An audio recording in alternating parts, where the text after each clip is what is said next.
opinions expressed in the following are those of its participants and do not necessarily reflect those of the producers and the Six Talk Podcast Network.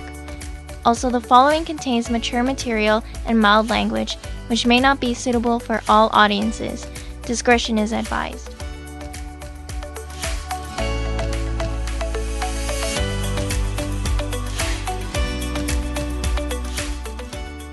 For Saturday night, May 15th, 2021, this is episode 42 of the Anime Roundtable Canada.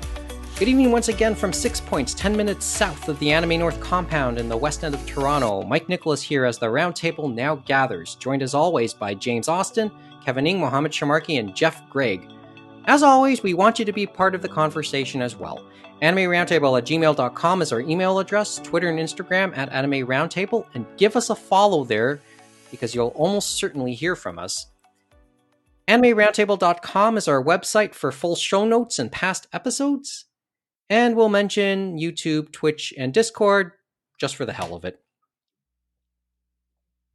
Okay, where do you want to start tonight? I mean, it's the thing that's happening in Canada. Maybe we want to talk about that. Maybe there's plenty of things that are happening in Canada. I mean, of the airborne virus variety. Oh, that type. Okay, let's do the COVID update. We didn't do one a couple weeks ago, did we? Nope. Which is fine. No? Which is fine. It's because I think fatigue has become another word in the pandemic. Fatigue. You can say that again. Fatigue has become another word in this pandemic. Thank you. Well, at least exactly the what I region wanted B and Governor are getting needles in arms. I think we're ahead of everyone in the province over here. Let's just say the bottom line in terms of Ontario is it sucks less these days, but it still sucks. I mean, they've officially canceled everything fun this summer, so... Well, yeah, everything's... Okay, we'll get to that in a couple seconds. Yeah, that's okay. I'm okay with all these cancellations, because it just means that I don't have to spend as much money going to those things.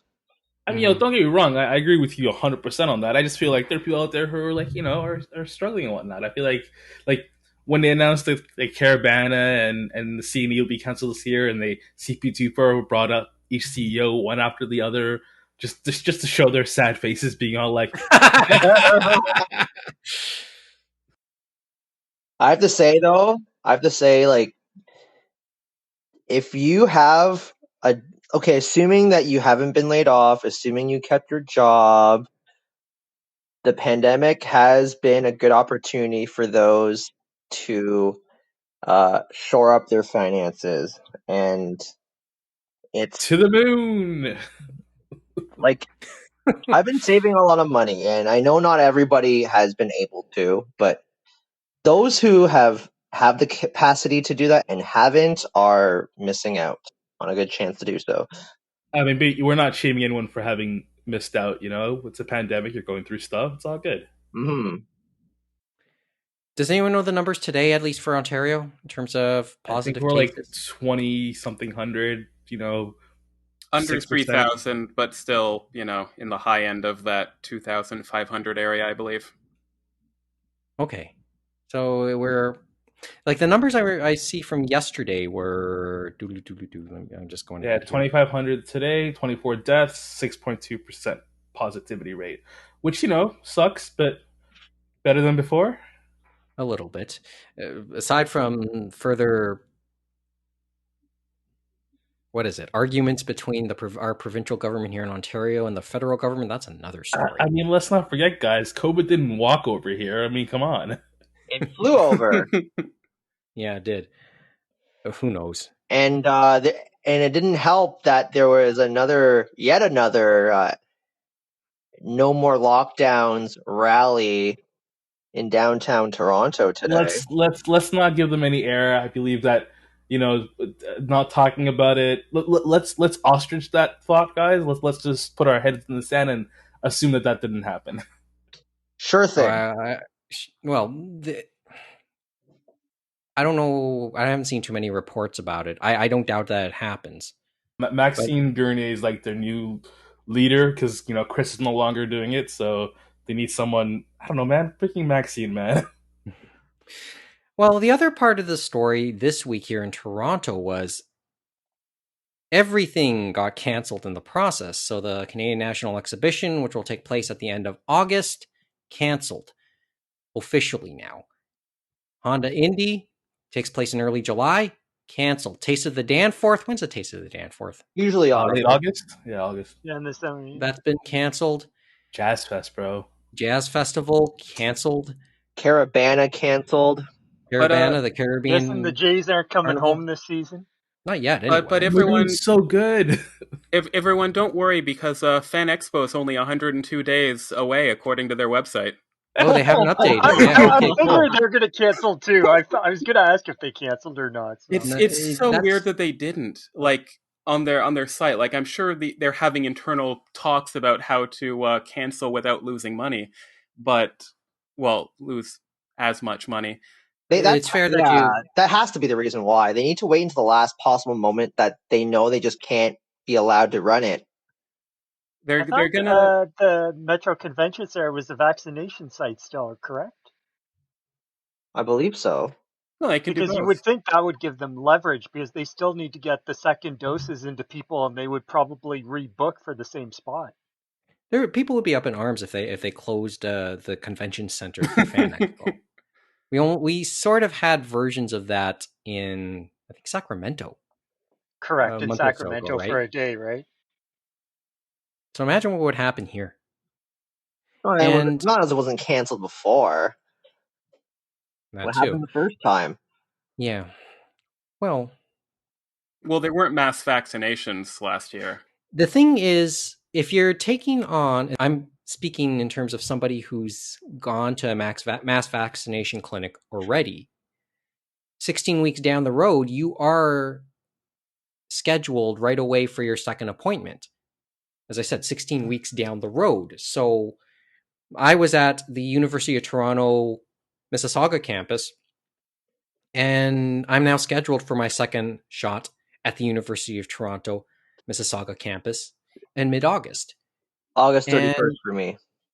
And the same thing happened to me as well, and I couldn't get into the same one as YouTube. I got into the opposite site run by the same people, and I'm same 16 weeks away or whatever, so I'm September 1st. I would presume that anyone who got theirs at dedicated sites like the convention center, like the TCC, and yes, I'm seeing a few Anime North fans noting that they're going to get their vaccine, some on Anime North weekend at the TCC. They should dress up. We should just make it a thing. That might be, and I think some will be cosplaying in the process. I hope that happens. But they are getting. Right? That'd be great. We go down the list: Toronto Congress Center, Metro Toronto Convention Center, Cloverdale Mall in the West End, Scarborough Town Center in the East End. These are all dedicated sites. Anybody getting their appointments there just before they get their needle will be, more often than not, I think, I don't know, so somebody can correct me, Toronto. They'll get the date and location of their second shot, and usually it's in the same place. So you will be getting people at the Metro Toronto Convention Center who will be getting their second shot 16 weeks down the road in what should conceivably be Fan Expo weekend. So what becomes a Fan Expo? I like how you tied it together there. Anime North to Fan Expo. No, I try here. I really do. I really do. Remember when I talked about the first vaccine being given at the Michener Institute, the site of the first Anime North? I will do my best. I will do my darnest to serve the anime fans in Toronto. That's why we're doing Anime North in a couple weeks. I could see that quote you just said intercut into some sort of advertisement for this podcast. We don't do promos. That's the problem. I don't know how to edit a promo together. Although, if anyone's listening out there, pitch an idea to me. Well, that's the COVID thing.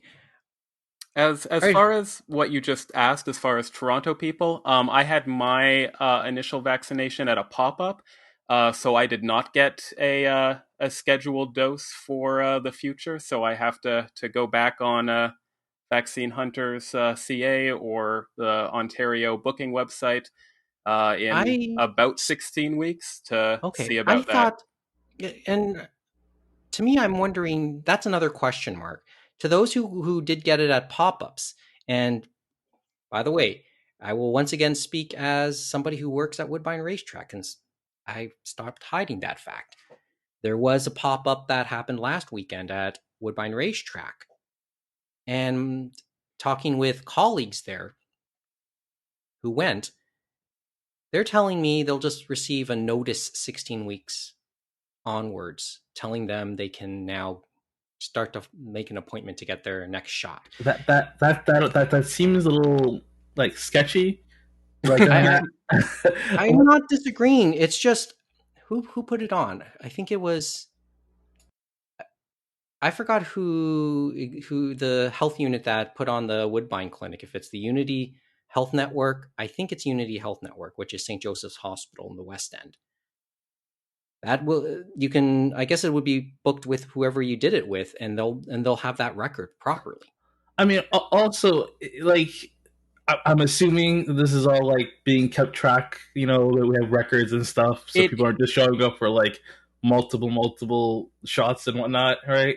So it definitely is being kept track of, because when I went, I had a previous booking for like later on in June, and they knew where I was getting my original appointment. They knew, what place, what day.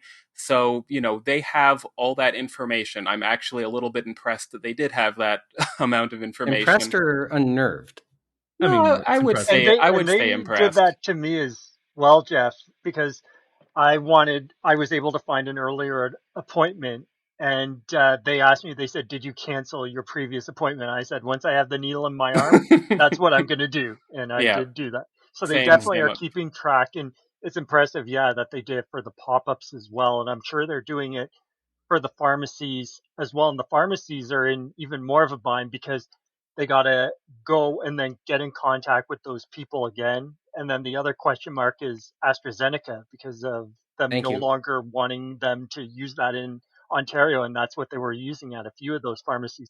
AstraZeneca has been suspended in Ontario for first dosage because of all the blood clot issues that have become well publicized, which does put pharmacies at a bind because it decreases the number of places, seemingly, because they were being doled out at pharmacies. So take them out of the equation for a while, unless they're able to be part of the Pfizer, Moderna programs, which are being slowly rolled out now. And where does that leave people who did get their first shot as an AZ?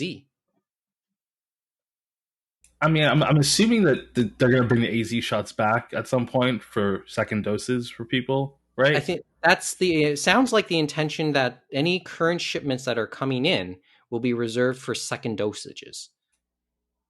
And there's some criticism right now that if Ontario or Canada as a whole, because multiple provinces have done it, are taking in the shots but not going to use them anytime soon, they're doing a disservice to places in the world, because this is part of a world network. Oh man, don't get me started on that nonsense. That's some of the criticism. It's there.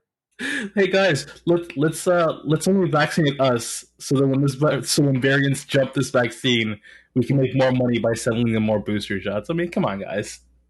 Long story. And as I said, it gets a little bit more muddled there. But yeah, COVID, way to go.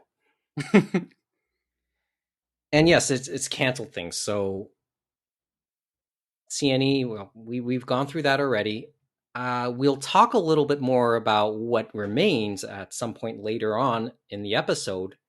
There is the matter of the Toronto Japanese Film Festival, which is going online this year. Well, as I said, we'll talk about that in the back end of the show. And TIFF, what's the story with TIFF, Mo? It's probably going to happen. Probably be a hybrid mix. But I mean, like, it's frustrating because you see our neighbors to the south enjoying themselves with a bevy of movies coming out. You got all that new movie stuff. Just it's very sad, yo. Perhaps 2 weeks from now, we'll be talking a little bit about the border reopening. That could be an interesting talk in and I of don't. itself. Oh, I think when if the border does open up, it's going to be a one-way flow from Canada to the U.S., not the other way around. Why do you say that? I mean, we're still going to be in the lockdown, aren't we?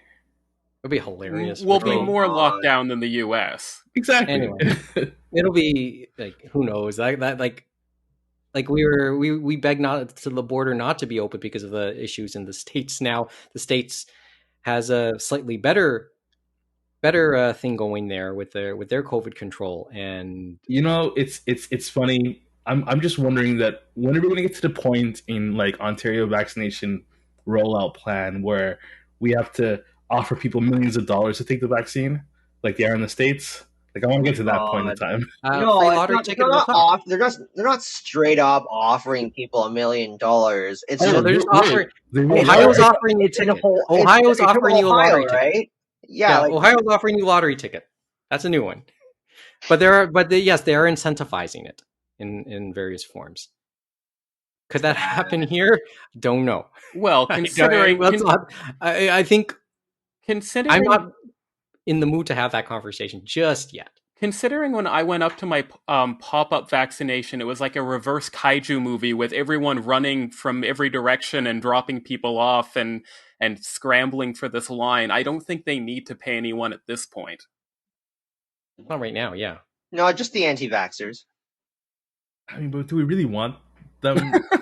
Yes, do we really want them to win in this scenario? Yeah. Oh, Mo, were you gonna say, do you really want them vaccinated because you'd rather them just die off? That's what it sounded like to me. Were you about to play the whole Darwin Award type thing with me? Oh, the Darwin Awards, dude! I haven't heard that in such a long time. Anyway, so that's the COVID situation in Ontario and do you want Canada. to say something on those? At least we know they won't be allowed into movie theaters, into events like Anime North or Fan Expo or other things, because guess what? You'll probably need a vaccination or proof you got one to be in there. I mean, Who knows? The passport thing, that's another story altogether. So let's move a little bit for a couple seconds from Canada and Ontario to Japan. They need to get their shit together so that I can go to Japan because my trip got canceled back in April. I was about to re-ask the question, yes or no, will the Olympics happen? I mean, at this point, it's like, what, 50-50 maybe? I think because of the government, they're going to push and somehow make it happen, but whether some of the Olympic committees from other countries are going to send their athletes is another question altogether.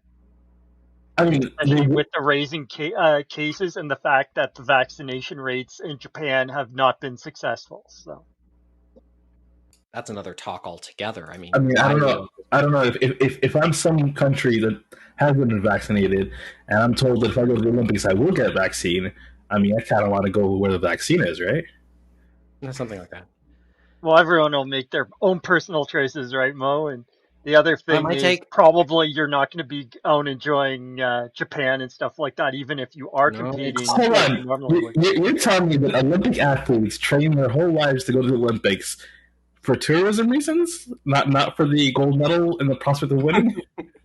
Well, I think we've seen them in the Olympic Village. Sometimes they go out there and stuff like that, enjoy themselves. Probably after they've won the medal. It's a cultural thing. After they've competed. Yeah, it's a cultural thing for them in the athletes' village. Cultural. It's sad when I read news on BBC how one town in Japan spent their COVID-19 relief fund money on a giant statue of a squid. Oh, I saw that for tourism. I know. I've heard about that story. Wasn't it? For the future tourism. That epitomizes how sad the situation is in my mind. It's a pretty beautiful statue of a squid. No, the statue's incredible, but would have I spent the money on it? Probably not. No. But that's what they decided. I would not have. Because there was no strings attached. It sounds so cool Japanish. You know what I mean? The government trying to get into the whole. Yeah, Ah. it's well, my own take on the Olympics. It'll happen, hell or high water. It could be bubblicious for all we know. Fruity But licious. that's okay. The cool part is that's still late July. We can revisit this conversation again. So maybe it's better And if we there are move on. people, as we know, that have put out their petitions and things like that because there is feelings inside the country that it shouldn't go forward. But I think it's Mhm. come hell or high water that the government's going to find a way, right? Because they don't want to lose face. And they already spent so much money organizing this thing in the first place. Then to have it not happen would be pretty bad in their minds, I guess. In a lot of people's minds, you're right. They've spent the money, and no chance of any sort of return. Zero I think it's going to return. be like Montreal. It's going to be so many decades before they pay off that bill. Your grandkids will be finishing the bill.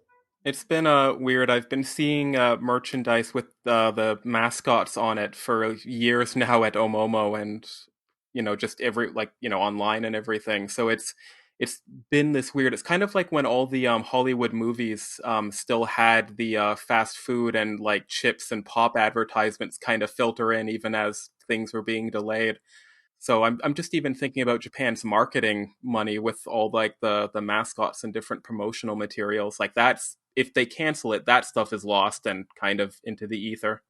I mean, not necessarily. Be some kind of like rare collectible alt world type situation.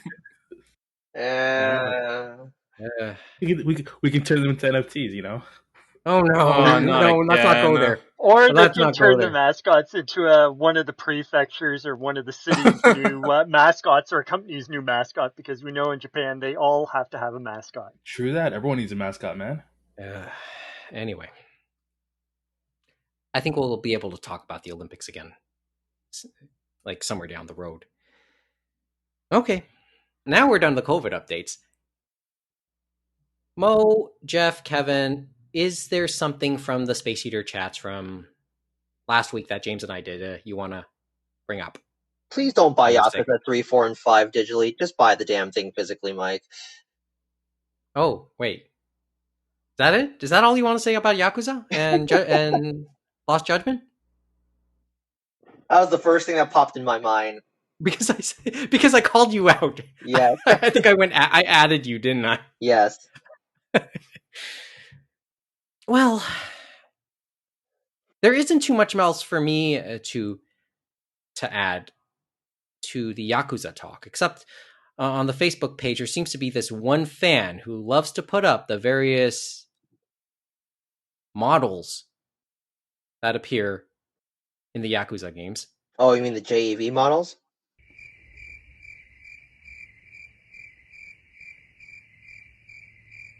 Sure, whatever you say.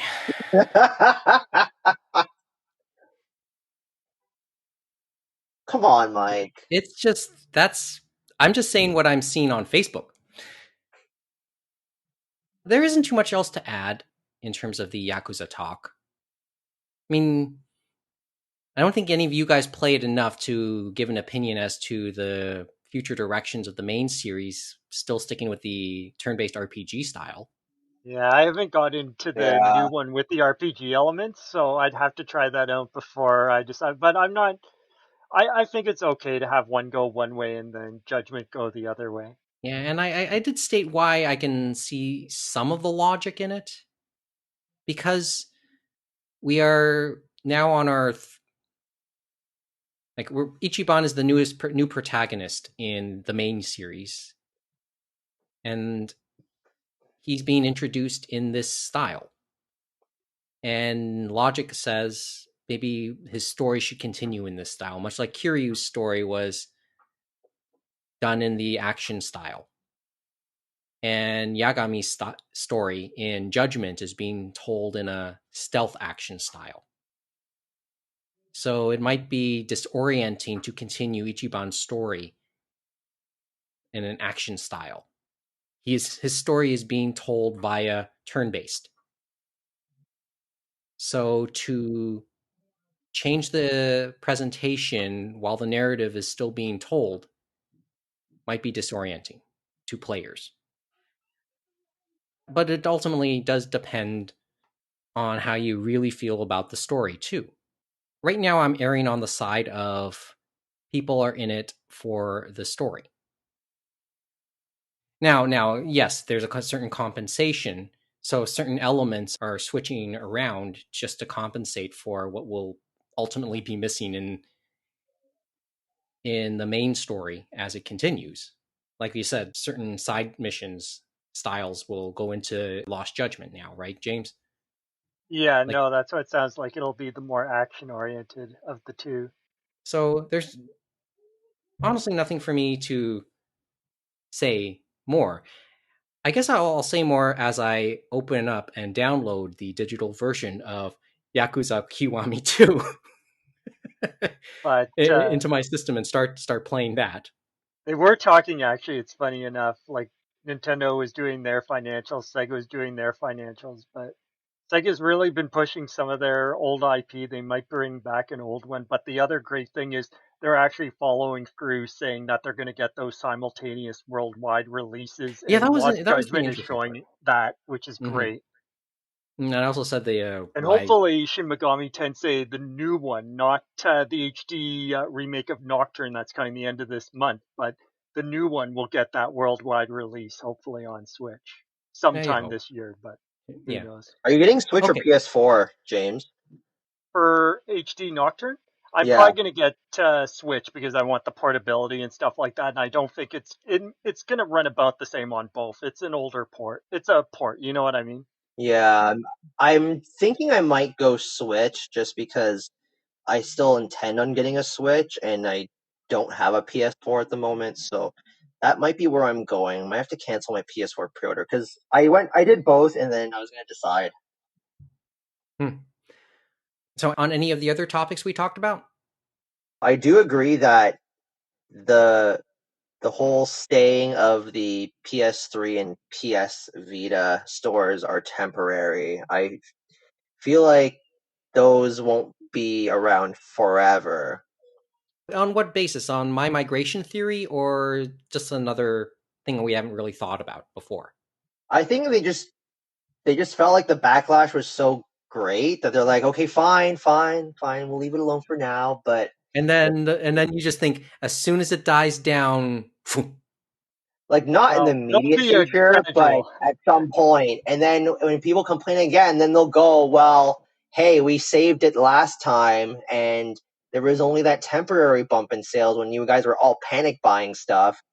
So I think we've given you plenty of time. Is likely going to be the reasoning. But it's probably going to be corporate so yours is culture. yeah. So yours is more a version of take the rug out, or more like here it comes. They need Sorry, to save. James. They need to try and save costs at some point or another. You know, a corporation exists to make money. As I said, Why keep something running that's just losing money? And It's they've continually interesting. said that backwards compatibility, they have the numbers, as Jim Ryan it's says, not that all. everyone Yeah, I demands know. it, but no one uses it. And it's going to continue on and on. And we've seen how Sony acts from the Epic and Apple lawsuit. Like, we've learned a lot of things about their corporate culture they probably didn't want the public to know. That's I have why to I kept reread. I have my old to. consoles. I admit I have to read up a little more on the latest in the Epic Apple story. Did you guys check out any of the odd stories from Apple and Epic? And I guess the real question is for the rest of you guys, if you were in a courtroom and a lawyer told you you had to point at a game, they pointed at a game console, would you be able to name it? Like, would you be able to pick out a 3DO or an Odyssey or maybe even an Intellivision or an Atari Lynx? Jaguar. Those old Let's ones, just say no. Jaguar. I'm sorry, did It, someone say Jaguar? Yeah. How many of those old consoles had wood paneling? I believe all of them, right? Was another requirement? because remember, yeah, in the 70s, quite a few of them did. Yeah, Atari had theirs paneled, yeah. Yeah, I remember. Yeah, I could tell you Even the that. TVs too, right? Like they had that paneling type It of was deal too. cool. I love how in the I 70s wood was just this thing that everyone had to have. Even in cars, you had to have wood. Everywhere wood. with all the backlash of Sony closing the stores, like I find it so weird that there was such this loud backlash, and then what was it, a couple years ago when Nintendo did the same thing, people were like, no, and then they did it anyways, and people ended up just dealing with it. Like, there are so many Wii and DS games that are now lost to time, and this goes, to the game preservation angle, but people just kind of dealt with it, and now, like, no one cares that much. Like, there's always going to be lost media, and it is sad. And part of that is the move to digital, and there's a preservation angle that I definitely understand. But I also just like the convenience of downloading things, and I accept that it's sad, but I have less boxes. So that really balances things out, and Yeah, less environmental damage and stuff. yes, And I less. remember we had mentioned the Wii. I mentioned it, Mike, and I think I said most of it was on the WiiWare side, and there were just a few things that have not been released, and they probably won't be, and those are the sad losses. But overall, I think the other reason is they didn't have as much that was lost overall, and it was just the WiiWare stuff because they're going back into the vaults, of course, for those virtual console releases, and they've done them as mini consoles, as like standalone releases, as collections, and so on and so forth. Game and Watches, sort of. Yeah. Okay. Where else? What were the other topics we had talked about I think we in the chat? mentioned the upcoming, which isn't upcoming anymore, TCAF. And I was going to say, did anyone take a look at anything, either online, whether it's looking through the zines or through the comic artists that they had on the TCAF side and the Canzine side, or maybe look at the video game side with the Hand-Eye Society, and then there was the YouTube side for TCAF. I think I checked down a couple there. I'll be honest. My tradition of missing TCAF, and not because I go out my way to miss it and not go to it. It's just I completely forget about it when it happens. I guess I'm too preoccupied with other things, so I haven't seen a single thing. Well, the good thing is we said is we have till June 16th on the YouTube to look at that content, and then it goes back in the vault. Kevin. I only went through most of the Nagatatabe interview. Yeah, that was a good interview, wasn't it? And because it was pre-recorded, they definitely made sure everything was good on the subtitles and everything like that. Because I know they made one correction, and some of the stuff they talked about was stuff I just read about in her recent work that Seven Seas released that they were promoting. Of course, my alcoholic escape from reality. And the one that still kills me, I actually have the page bookmarked looking at now, was when she went in the hospital for her liver and for her pancreas. And it was day 2, and she gets a text from her editor saying she won the best manga at the Harvey Awards, which is the East Coast comics award show. And then she gets congratulations from her cousin, all this stuff. And she's just like, fuck this shit, I don't care. And she was talking about that. She's like, I just can't deal with this. But the other interesting thing is how drawing, like, she needs to draw, and her drive to continue to draw and stuff like that, even through all the craziness she has gone through, and how she admits sometimes maybe she was more open than she probably should have been when she was drawing about herself and stuff like that. And her parents. Like and her parents. She's like, she kind of regrets portraying them the way that she did in My Lesbian Experience with Loneliness. Yeah, like there was a lot to think about, and this was also her first time, I guess, in person or online for an overseas event and stuff like that. So that was really nice of her to actually come out on camera. She was on there, we could see her and talk to Deb Aoki and talk to everyone else online, even though it was pre-recorded. Wasn't there a quote at the end which was like something like, "Thank you very much, please don't have any expectations of me"? Yep, yes, she said and that they've had multiple that. times. She said that multiple times at the end, and that was a thing. She's like, just don't give me too much. It's like, just keep your expectations extremely low and stuff like that. And they even say that. I was gonna say, because Deb was like, I know the fans. You have a lot of people that love you overseas, and we're just, in spite of you saying that, like, we're just rooting for you, and we're just hoping to see what comes next. And so then she continues to say, like, yeah, just please don't expect anything from me. I say that every time before I hit the record button. Yeah, and I guess someone was talking about like between her fiction work and nonfiction work in that too, but No, it's she interesting sounds her like discussion on that. I will have to find that. So the other good thing is we have that online on TCAF's YouTube till the 16th, but they also took a transcribe of some of it and put it on Anime News Network, and that'll be there probably forever, hopefully. So if you want to check it over there. Okay. Anything else coming out of TCAF? As we are taping this, this is the final evening of TCAF. My understanding is they're doing a live version of Akira, but set to another soundtrack of some sort. What? Okay. Mo, you're the Interesting. one who sent the link to this, didn't you? Sorry, what now? Akira live action? Sorry, what now? Oh, no, it was on the Anime North Facebook group. They were doing Akira right now, or at least they were doing it at 8 o'clock. Like a live And now I'll reading? have to look it up. Not a live reading. It's more It's like like there's Wizard of Oz is famously paired with a couple of albums. So I imagine it's something like that, right? it's something to that effect. It's TCAF and Shaolin Jazz. To close out TCAF, we are showcasing a live stream screening of Akira set to a live score hosted by Gerald Watson and DJ Two Tone Jones. Free to attend. Oh, You don't want to miss Oh, the event. That's going interesting. on. That had been going on it since 8 p.m. Could be over now, but yeah, they're showing. oh, okay, I get it That's now. on right now. They're doing. Yeah, they're doing Akira set to another That would to be an a two-way tracks. That interesting sounds an interesting live concept, event, I'm sure. and yeah, Why are we still live-ish event. here? I'd watch that. I know. Maybe yeah. We have our. I guess I have my own personal obligations to the podcast. Yeah, no, I'm sorry. I'm sort of looking at this. Yeah, maybe it would have been worth attending. Thanks to whoever put that up on the unofficial Anime North Facebook page. A nice way to end it off.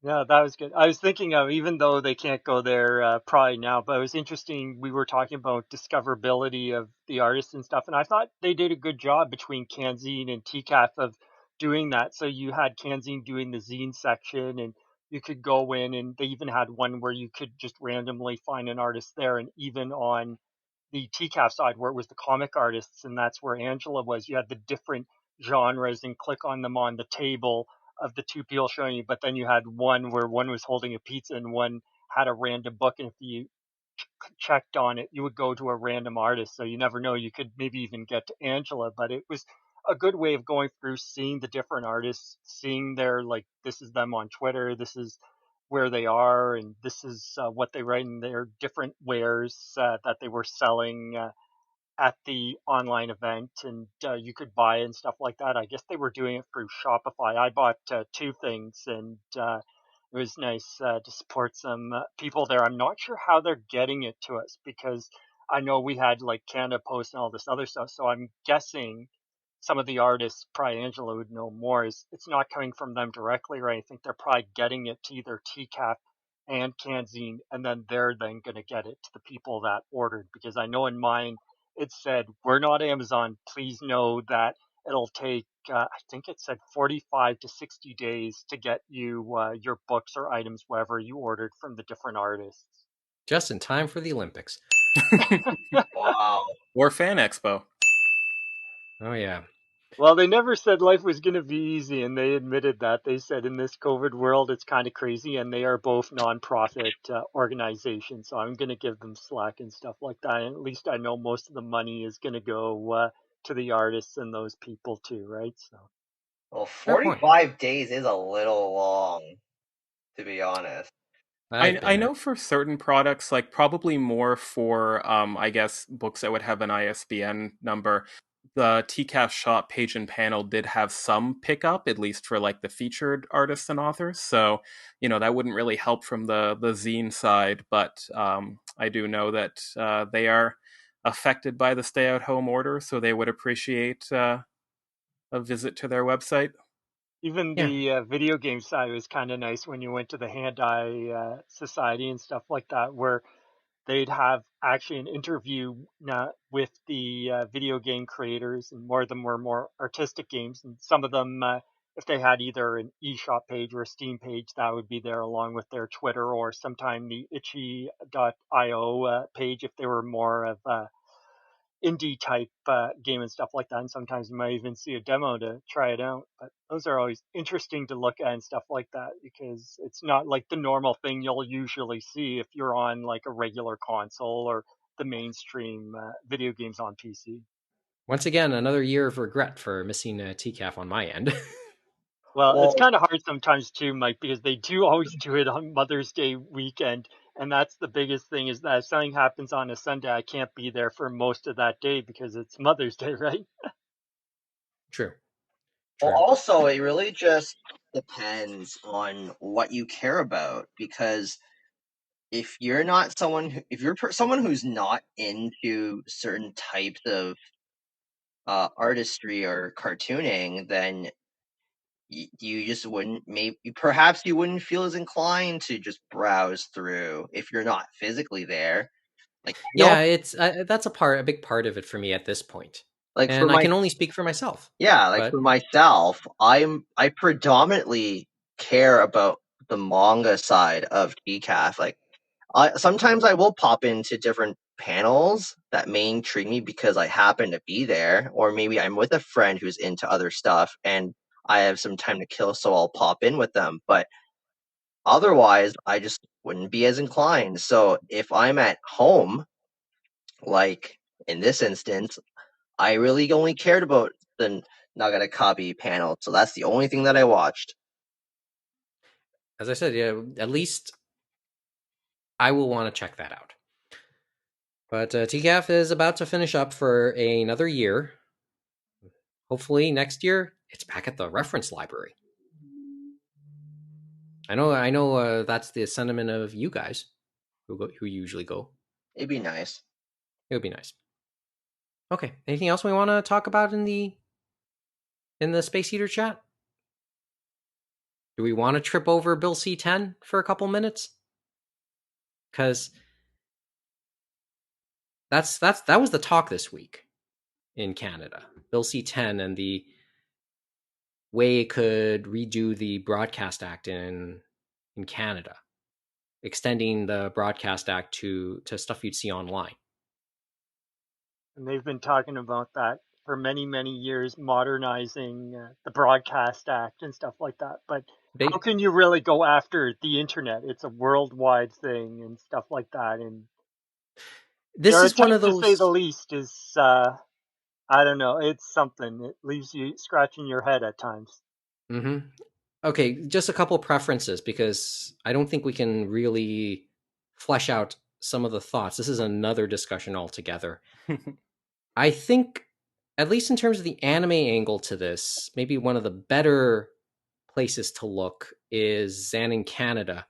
Their New Year's episode in January, they talked about it, Jesse and Carl, for the better part of half an hour at the 27-minute mark. And I tried re-listening to it all over and over again. And there isn't too much in the way of actual how could it affect the anime side of the equation. So, and let's acknowledge that part of the story now. Then, if you guys want to read up more on C10 or know more about C10, we'll try and give our takes on it and then encourage people to Google it, And I guess especially if you're in Canada.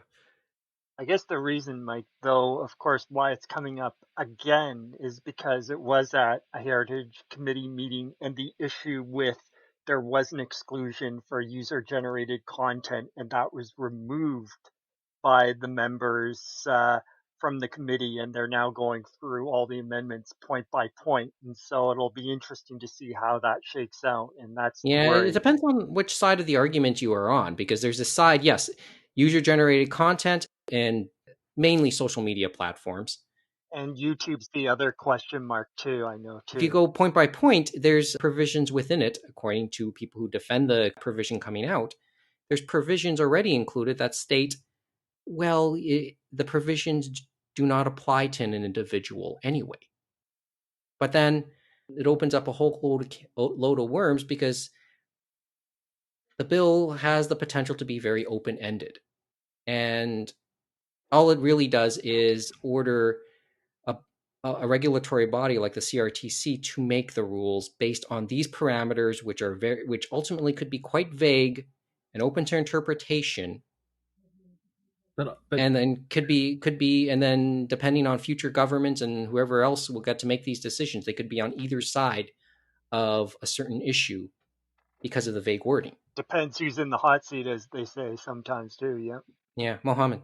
yeah, I was just gonna say. I mean, aren't all the best bills open ended? I mean, isn't rules just supposed to be things that are like malleable? I mean, In some ways, like, it's one of those things. Once again, it depends on who's in the hot seat and what they can choose to do with it. That's I guess where it could get problematic. If you get the wrong guy able to change those rules for the worse in the better for or worse equation, then that's where it starts to get interesting. Remember what I said last week: don't give a bone. I feel like this whole issue is a bit moot until something actually happens on the other side of it, in regards to like YouTube and so forth and other giant companies. Because I feel like right now we're a bunch of like not powerful individuals coming up with plans on how to defeat a titan, and it's like he's a titan, so that's gonna be really hard. Yeah. Well, we've seen how Australia has fared against Facebook and stuff like that, and we know that the Canadian governments before have been trying to go after Netflix and probably even Amazon for Amazon Prime and others Well, that that's are part doing and content here, and they want their piece of the pie, so they want them to contribute to the Canada, basically, what was it, the Canada Media Fund and stuff like that. And some of it is that, it's and some of that is they want to protect Canadian content and stuff like that, and especially on the French side, I know too. yeah, well, that's part of the trigger, because And that's if as they're making content here. But mhm. then it's the question about all the people streaming and broadcasting within Canada and worldwide that aren't making content here, right? That's where people are wondering. So Hmm. I'm more thinking, well, when it comes to the streaming companies, and that's a big touch point for this, for C10, and where we're going with this. It's making sure that Canada, or the Canadian government, or whatever it is, get their slice of the pie, as you said, James. Because, as the great urban poets, the Wu-Tang Clan, once said, cash rules. Dollar, dollar, dollar, y'all. And that's just because they haven't been able to get a tax off of things like Netflix, Amazon Prime, etc. and those are the big boys, and those are the ones that are doing actual And that's productions here in Canada and stuff like mhm. that, and have offices here. So those are who they would be going after, not Yes, players and like, for example, since we were talking anime, Funimation or Crunchyroll, that yes, they're streaming into our homes, but they don't have any physical presence here. and which comes back to the anime part, which is seemingly nothing. Don't worry about it in terms of the anime side at the moment. It's more because they're aiming for bigger pieces than that. And remember what we said about at the outset. I know we're talking Sony, but when you talk about a streaming service like a Crunchyroll, like a Funimation, as much as they're the center of our universe is here as anime fans, in the grand scheme, it's not that big. It is not that big. So the focus, as I said, it's more on the titans in the industry, the Netflixes, the Amazons, and Yes. wanting to just Well, get that part of it now. exactly. We'll see where this goes. I mean, it's They So I was going to say they want the discoverability, they want the algorithm, as they say, right? that's And it. they're trying to They change want it to be too, able and to we've tap heard a into lot the about that. algorithm to make it more favorable. As I said, this is a longer discussion, and it veers completely away from the anime side, but it's worth noting because it's still a big issue here in Canada. And for what it's worth, they talk little bit about, well, Netflix doesn't want to contribute to the fund because they're already funding Canadian productions already.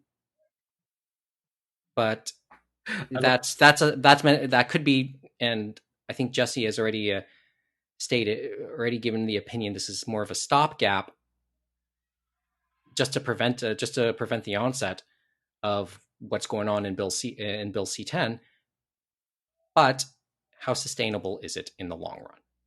I mean, it's going to be the cost of doing business, right? I mean, I feel like every major corporation knows that world governments are gearing up to basically be like, hey, you spent a ton of money on this pandemic. We need some cash. You guys have billions. Why don't you chip in a bit, right? Yeah. And the argument, the argument can't be that, hey, we already gave some money. We can't give more money. I mean, come on. You can give more money. Well, and just keep in mind, regardless, I think who really ends up paying for it anyway. I'm looking at you, Mo. You mean as in a big consumer, or as in us as consumers? Oh, yes, exactly. And when it comes to Canadian content, sometimes, like, remember, there is things here that were considered quality and did you know it was cream that came to the top, so to speak. Kim's Convenience, Schitt's Creek, probably to the two most noteworthy type things. And I think Exception, about Canadian music too, don't forget, Mike, because with that support for Canadian music, they wouldn't have been as big and as supported for radio and to play with the big boys out in the States and stuff like that, like they have been. for me, it's just choice, though. It's just, well, yeah, it's all messy, and probably a longer debate later on. Yeah, and thinking about Canadian music, I was thinking it was Factor that helps in that way to help the artists like get their songs out. And the other thing of making the music videos, because that's still a thing, and they do that through obviously different means now through YouTube and other streaming platforms. And all you need is one song now. You don't need a full album. I just think of more the merit side of it. We'll put up a handful of videos to tell you how messy this is. Mo sent one from what's his name? Mo? JJ. JJ, he's the dude with the hair. Well, He has hair. a Vancouver-based journalist I thought was kind of interesting to talk about, but I know that he's going to probably get slammed for some of his opinions. I mean, he did a good one about it. Was it's very thought-provoking. I'm not going to deny that. I'm not going to say I agree or disagree either, but I just thought of it as at least well thought out. I mentioned seeing that on CBC.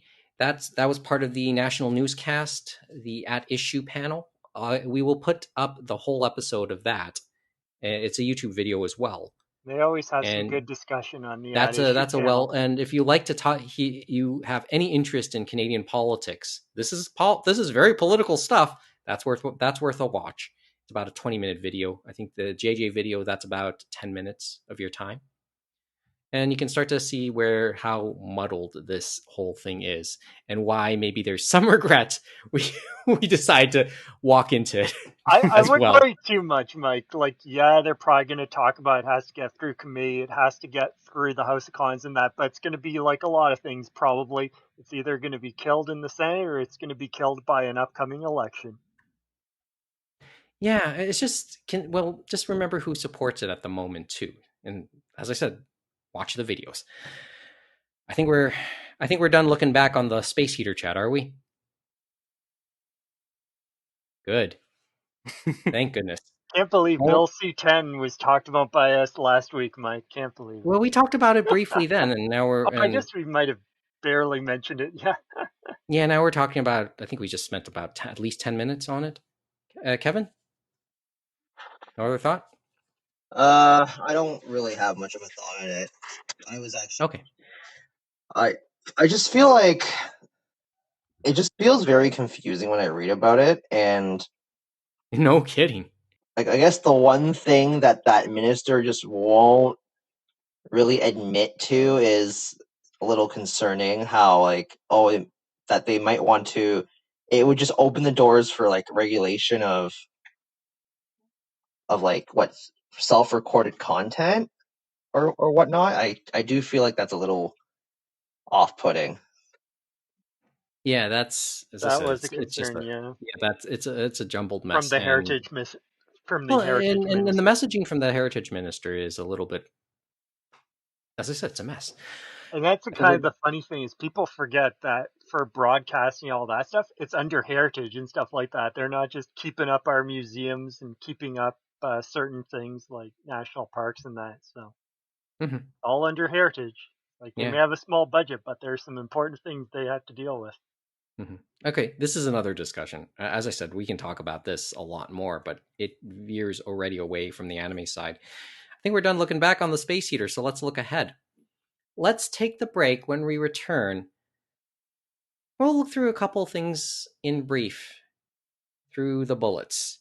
That's when the Anime Roundtable continues, presented by Anime North on the Six Talk Podcast Network. My nephew liked the Power Rangers, and I did this on his birthday where he had all his friends around. They were like, Green Ranger. I said, let me show you the real Sentai. I'm going to show you the episode where Green Ranger actually died. And they were sitting there looking. A couple kids started crying like, no, Green Ranger can't be daddy. And the parents were like, why are you showing our kids? The Anime World Order podcast. Not suitable for children because the truth hurts. Visit us online at www.animeworldorder.com.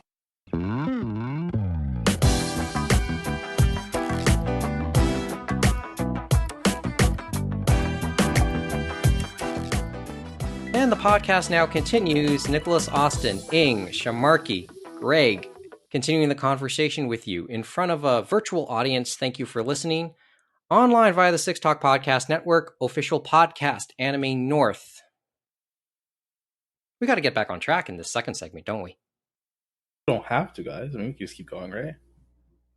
Well, yeah, we can go tangential yet again. I mean, we're all in talk about stuff that's way above, and talk about stuff that's completely out of our league. I mean, yeah, sure. Let's yeah. Well, we do that enough anyway on this show. Apparently, anything anime related. Like, who are we sometimes to talk about anime? Well, we will try a little bit though, as we begin the bullets. These are presented in point form, but could become essays. So the last bullet definitely is going to become an essay that we're going to follow for the rest of the year, correct, Mike? I believe so. Hell yeah! Which means we should get through the other ones rather quickly. Let's keep that last one in the chamber. Item. Fans polled over which anime or manga should be given the live action treatment in Hollywood. They polled a bunch of Japanese.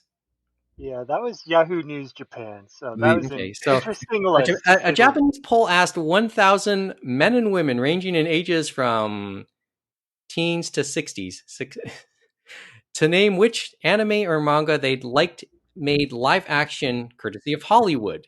The answer will surprise you. Or maybe not. What finished number one with 456 votes? Almost 45% of the vote. Bible Black. Oh, yes. I heard it was a very popular anime and manga, wasn't it? No, it's one of those very popular anime and visual novel. It's one of those ones with the weird punctuation in the middle that you're not exactly sure how to pronounce it. Like if it's cross, if it's slash, yeah. Oh man, I pronounce it and or. It's awesome when they put random numbers and letters in titles. Oh, just the best. Yeah, none of the above. Actually, I think it was votes. Nothing None. Yeah, none. Like came out to be, and that's Nothing why None. Nothing. That almost sounds none. like the title of a manga anime. Yeah, hack sign. If it was a light novel, they'd have this long run-on sentence that You know just would what? not fit anywhere. You know what's the sad part? I was half asleep when I first read this article, so I was actually looking up a title. Nothing/none. It must be really popular. Must have been awesome. Must have 456. been awesome. So when was it in Shonen Jump exactly? I Because don't know. most of the ones on the list look to be from Shonen Jump. Yeah, And I was just thinking to myself, reading nothing, none. That must have been awesome. Let me go get my coffee. Speaking of like the Shonen Jump angle, like I am questioning the age brackets that were interviewed with these 1,000 people, because the oldest series I think is Detective Conan, well maybe JoJo's Bizarre Adventure, but that's kind of a perennial series. I was thinking Slam Dunk, but I could be wrong. Oh, It's JoJo's It's not the yeah. oldest. Slam Dunk is quite JoJo's is is up probably there the too. oldest, but I think Slam Dunk after. See, Slam Dunk, I feel you still could maybe make a good modern story based off that, possibly though. So what's interesting about, so like ignoring the nothing or none situation here, what's interesting about this list is that I think that there are a lot of better series that could be made into a American adaptation.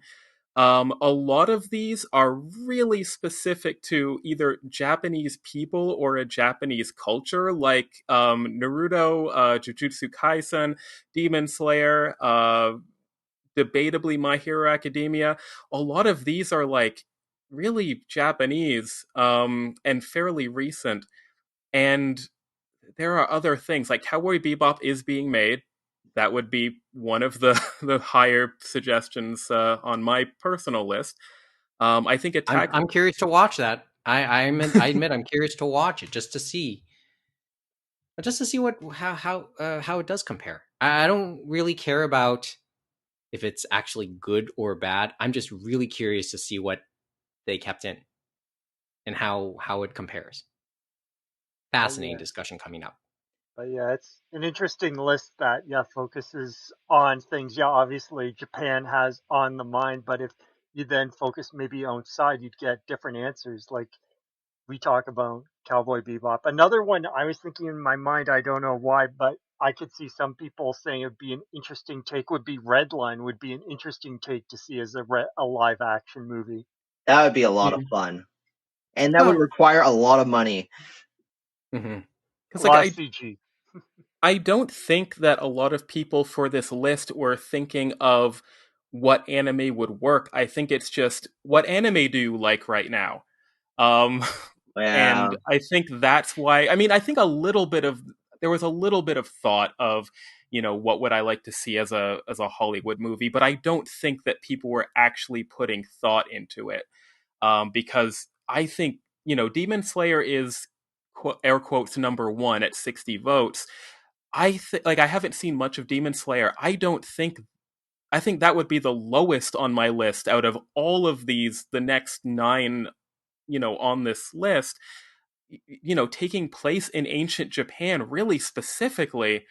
You can't, unless America got its act together and actually hired Japanese Americans, or you had an American director go to Japan and make a movie.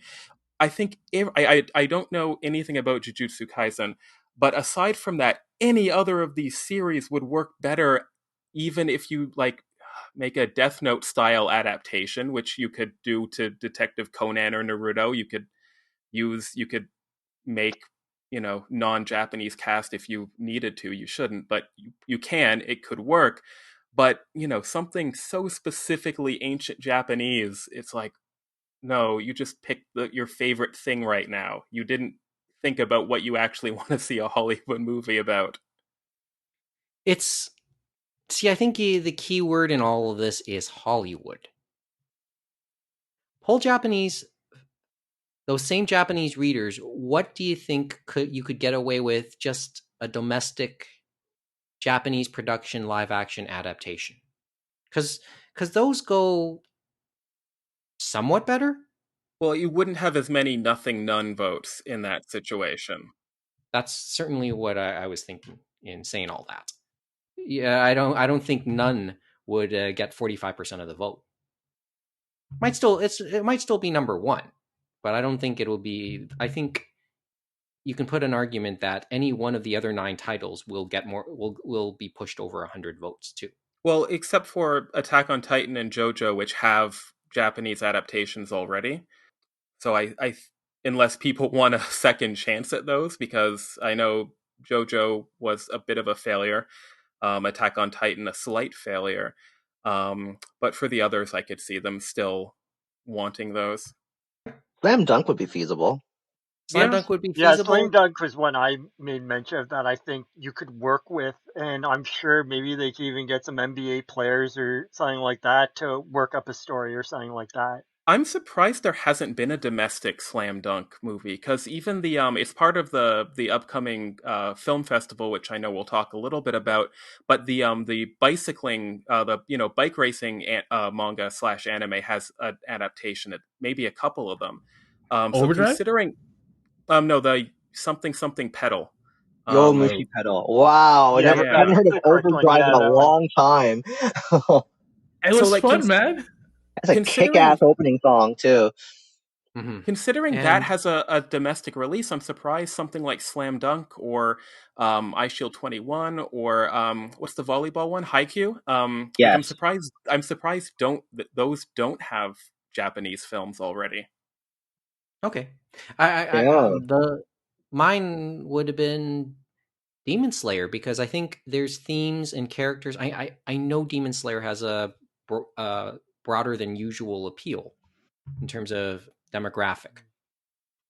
How much special effects would you need for that movie, though? Good question. Yeah, and like to give it that Hollywood effect too, right? Maybe that's where it could get problematic. And maybe that's why they want a Hollywood adaptation of it. They're like, we'll have Scarlett Johansson as the pighead guy. Whatever. Just give us Hollywood special effects. No, we were looking at that list, Mike. I was thinking about, because I was going to interrupt and go in earlier on, but I was thinking about those none and nothing votes.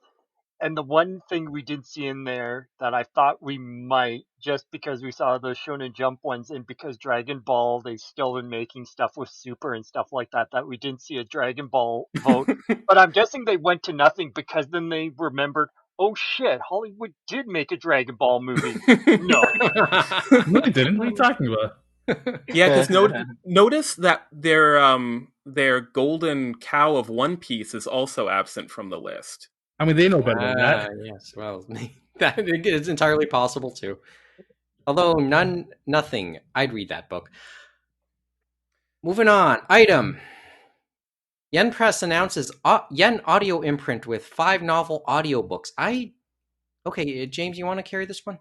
Sure. So it was this week that Yen Press announced Yen Audio, and this is actually big because there hasn't really been any audiobooks for light novels really like this big push before. The last attempt was by Vertical, and they did the Monogatari audiobooks just for that series, and they actually got some English VAs to work on that, and the people I know that listened to that, they loved it.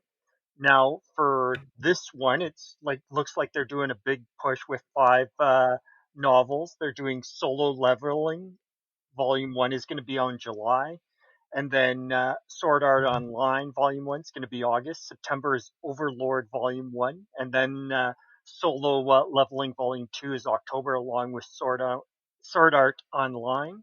Then they said Miracles of Naimiya General Store Volume 1 is in November, along with Saga of Tanya the Evil Volume 1 in November. And then December, they're doing Overlord Volume 2 and Sword Art Online Volume 3. Now, of all of them, the 5, I probably would be intrigued by Saga of Tanya the Evil. That'd be an interesting one to hear. You've stated that. But they said that Yen Press is going to work with Hatchet Audio to get these done. They're going to try to get a regular seasonal adaptation, so maybe we'll see more of a different series, or maybe they'll continue on with these if they're successful. And Kurt Hassler from Yen was talking it up along with his counterpart from Hatchet Audio, which was Anthony George. So they're securing worldwide rights for these. So that sounds good too, at least on the English side, because obviously they're doing English. Because you never know, sometimes you can't get worldwide rights for these.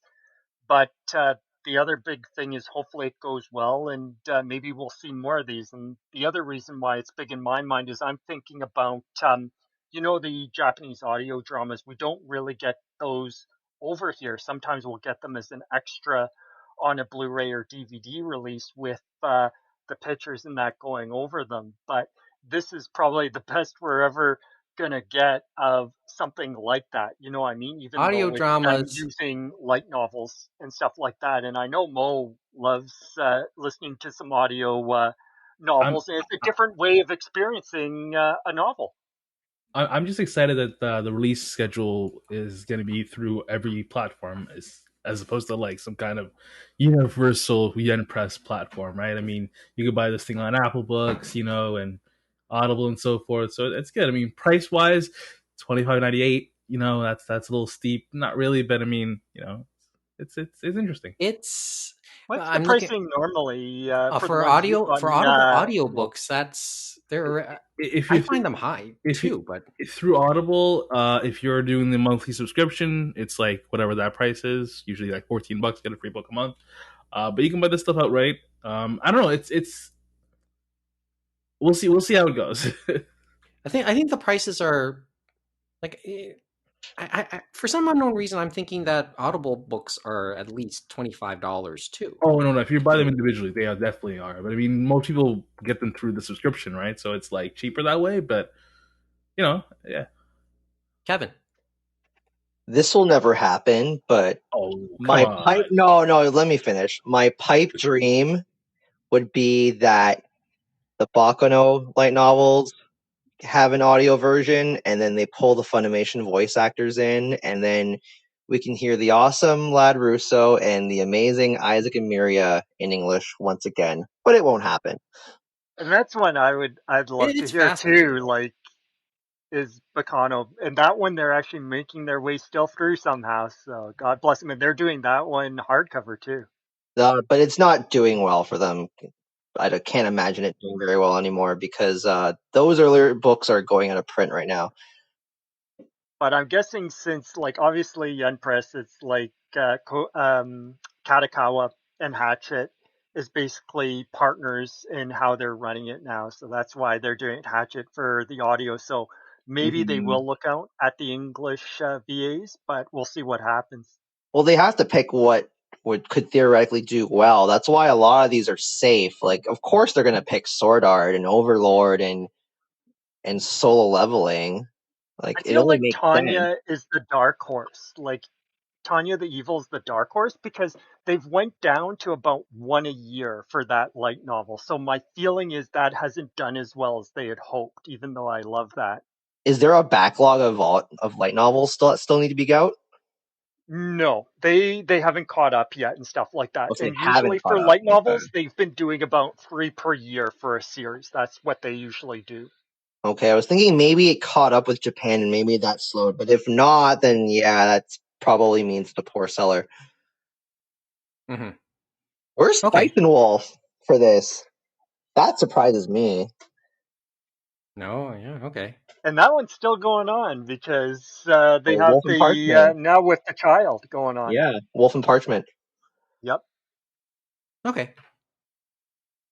I don't know what to add to this. I don't do the audibles myself, and any form of what is it? Any form of audio imprints, and audio novels. Fascinating story though, and I guess it's to say that the light novel side, just like you said, James, maybe it's getting somewhere if we're talking about audio versions of light novels too. And I That's a good always one. wonder about that too, because I wonder how they do it in Japan, because you never hear much about audiobooks on the light novel side. Yeah, that's a fair question. Now that you bring it up, fascinating in that sense. Okay, item. Evangelion Studio receiving threatening fan comments will report offenders even outside of Japan. What the hell is this? Sounds like Sounds like 1998 all over again. Yeah, I guess there was backlash at the time when the original Eva TV series ended. And then But Eva. end of Eva. Okay. Nutshell. Can somebody go nutshell on this one? Try and explain it in a nutshell. Or should I just read out the article? Because I didn't really completely read through. I didn't know about this until today. I didn't know they released it. I'd assumed that because of what's happening in Japan, they postponed it again, but they released it. No, it's out. Oh, it's It's out, out. and it's his best grossing film for Anno making ever. all the money. See, just reading through this, inevitably, though, a certain portion of fans who are so emotionally invested in a piece of media will feel like that investment didn't fully pay off after seeing it. Unfortunately, some of those who were disappointed in the final movie have been trying to make up the difference by slandering or threatening members of Studio Kara, according to the animation house behind Eva. And it's even more poignant because of, well, 96, when the original TV series ended, and then the Eva movies back then. There was intense backlash at Anno himself, and many wished he would die at the time, which, well, he's been known to have struggles with depression himself. So in an age when we talk about someone like Hana Kimura, like we did last year, this is a come on, man type. Can we just thing. stop telling people to kill themselves? Is that too much to ask? Like, just sure, because some may take. Like, you didn't like a thing, I understand that, but you don't need to tell a person to kill themselves. I mean, they're not a Nazi or anything. It's just come on. Okay, can somebody answer this one for me? Because when I read the basics of this article, I think about the backlash that ensued after the final season of Game of Thrones. Oh, but that's different. Is it different? It's different, yes, but I sort of think of it because people were so unsatisfied with that ending. Nobody was out saying or asking for. Yeah, but I mean, it's tough because it's like if the original creator had written the ending the way he thought he wanted the ending, and that turned out to be the way what we got, I feel like then we would have accepted it more. But this is more in the sense of like someone abdicating their property to someone else and just hoping that maybe they figure it out, but they clearly don't. I mean, the whole thing with Ava, I'm assuming, is the creator had the. You can't hate on the original creator's intent, right? I mean, if the Can I try another comparable then? Let's hear it. Which isn't as bad, which probably wouldn't be as strong a backlash, but I think it's probably a better comparable overall. The ending of How I Met Your Mother. Wait, what? People didn't like that? You got that one, right, Kevin? Yeah, people were not.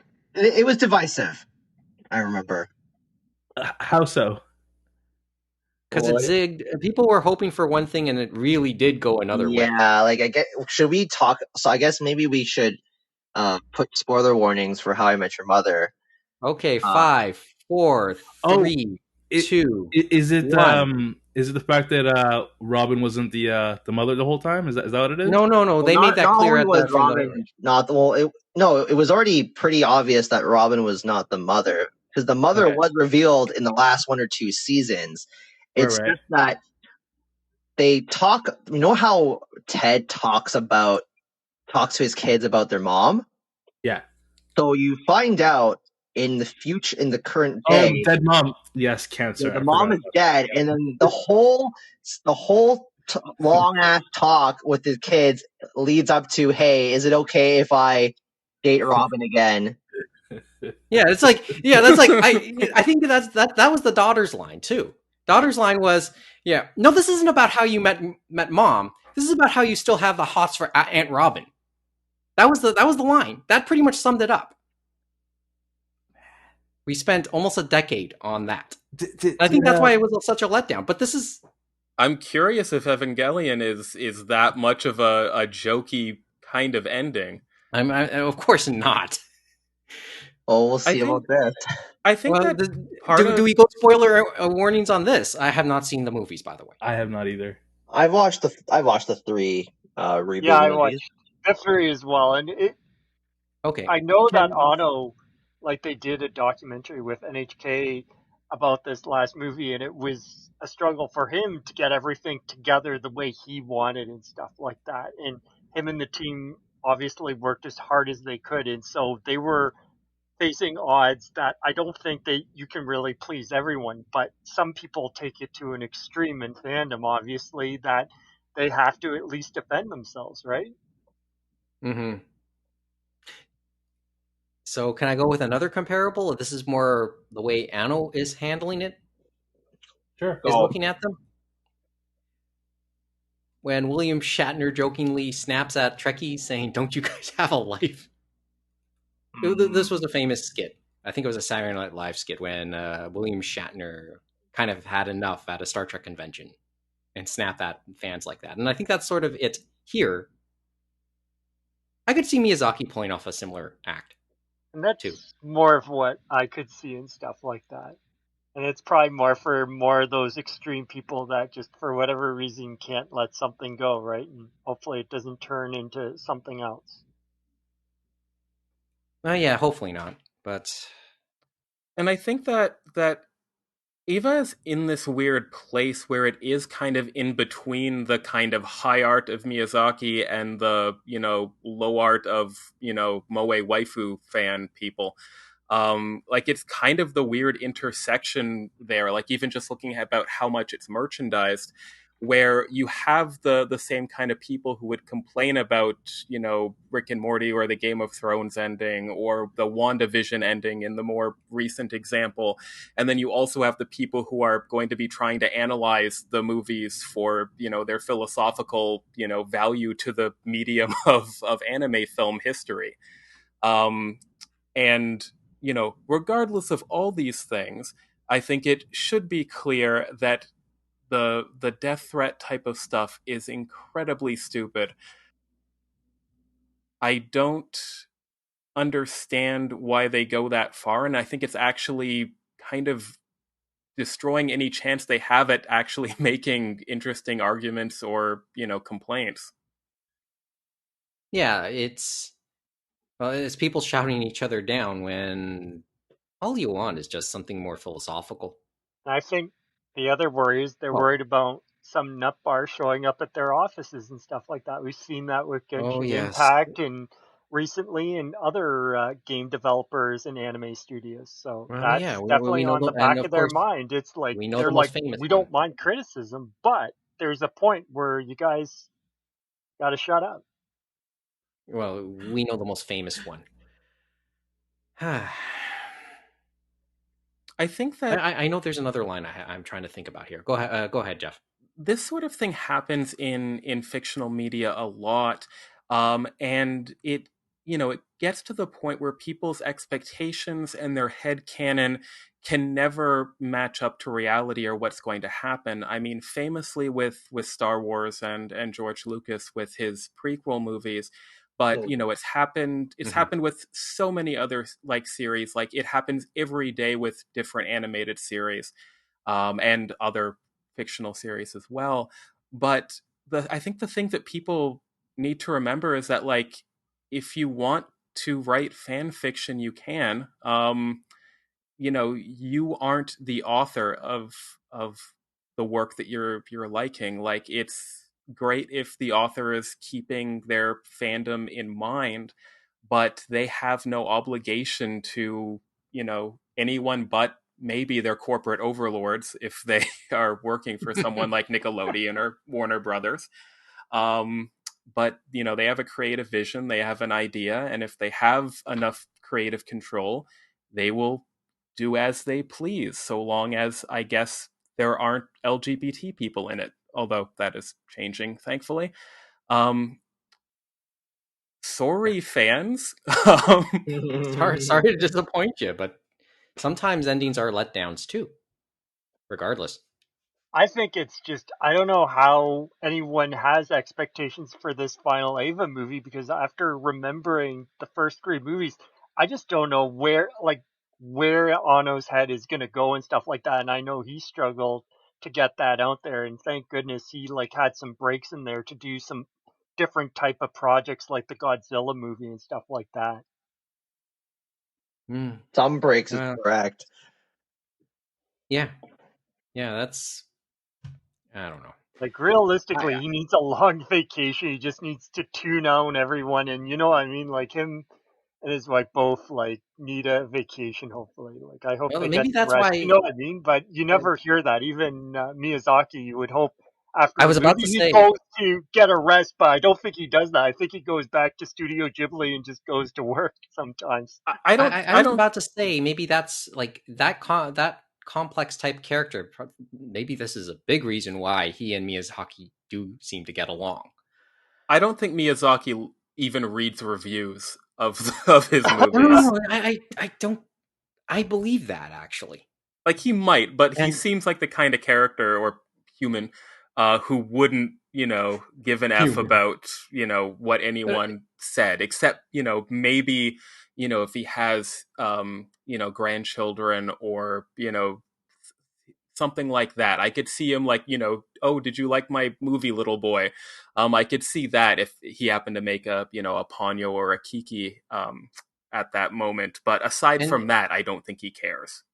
And he'd take that answer regardless of how it went because he's just that type, I think. Eva, let me just say this, and then we'll move on to the another bullet.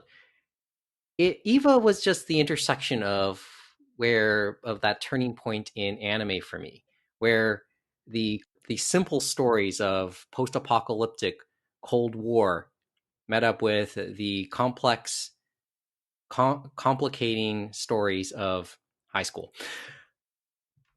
It was the changing of the guard, huh? No, it was the changing of the guard, and that's another. It wasn't when the bubble actually burst, but we could say that in a way.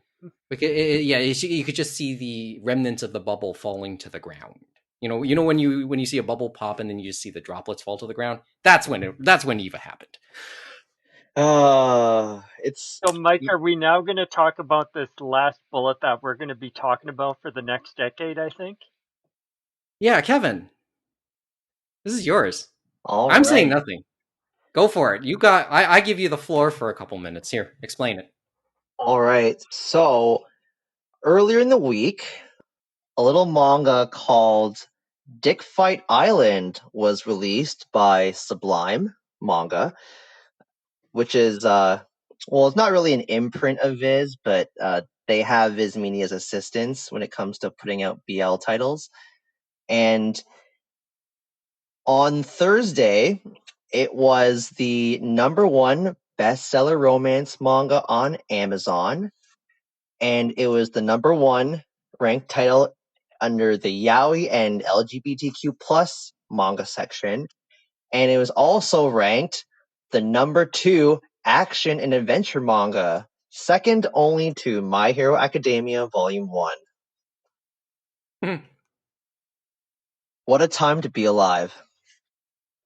The time to be alive, Kevin, is when they're not just selling the yaoi paddles at the conventions, they're selling the Dick Fight Island paddles. No, they need to sell so here's the premise of Dick Fight Island. And so the original title was called The 8 Warriors, and there are 8 islands out in the ocean, and there is every 4 years they hold this tournament where the winner of this tournament will be the one who governs over these 8 islands over the course of 4 years. So each island sends their representative to duke it out.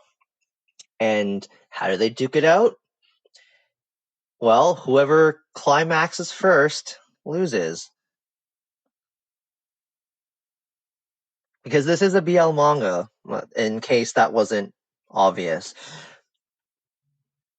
And the interesting thing, I guess, well, is this was the first volume as well, because they said this first volume just came out on May 11th. So that is a big thing, I guess, for them as well. And if you look at the cover of Dick Fight Island Volume 1, you will see a man with a very large ornament Nice tie. covering over his penis. Oh, I see on the corner it says explicit content.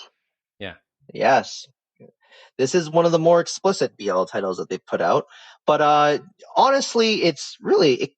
It's not that... Okay, it's explicit, but it's not like you see penetration in every fifth panel or anything. Because I did buy myself a copy this week because the manga Discord that I'm part of, we read it today. We held a book club. So Was it a live reading? It was not a live reading. People were able to read at their own pace. Jeez. But I made sure I had my copy ready for the book club, and it was a lot of fun going through the chat and seeing people's reactions to different pages and different shots. And the contents of the book are as ridiculous as what you'd expect, because some of the armor or lack thereof is pretty funny, and there are some pretty hilarious moments in the battles themselves, because it is an action manga. And there's this one panel where one person, his dick is like, there's actually his dick ornament actually has it's like a scabbard. So there's actually a blade equipped. So there's a moment where he slices the opponent's ornament with that scabbard and then destroys the ornament. It was hilarious.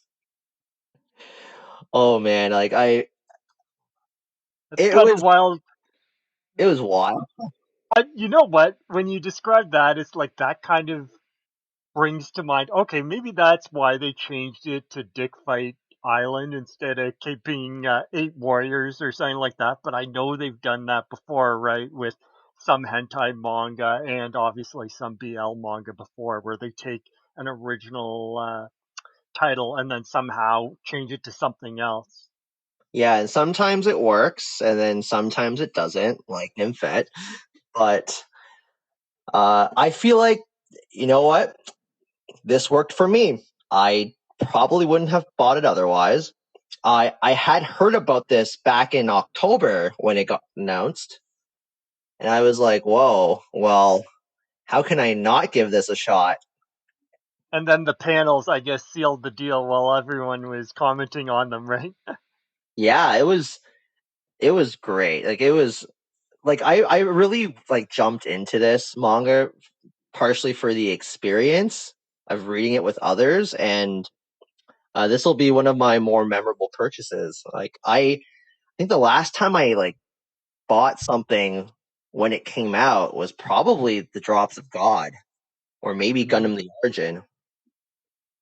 So Been how a long many time. volumes does this have now, Kevin, since it sounded like you had gotten into it and read it more? This is a 2-volume series so far. I think it will only be 2 volumes. I'm not 100% sure, but Volume 2 only came out in Japan earlier this year, if I'm not mistaken. It doesn't sound like it's much of a commitment. Yeah. Oh, so...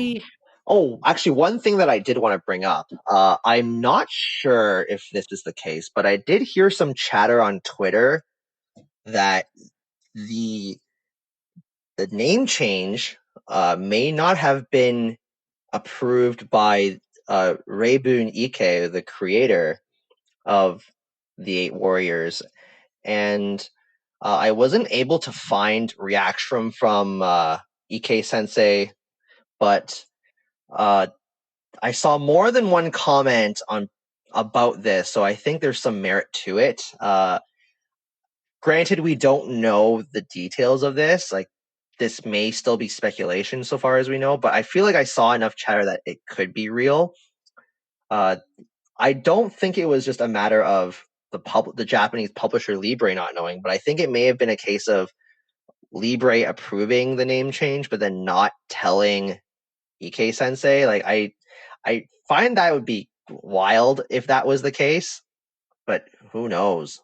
But it is a little a little disconcerting in that sense, I would say. Until Ike Sensei reads how it's doing. Yeah. No, Ike Sensei is aware that it's doing well.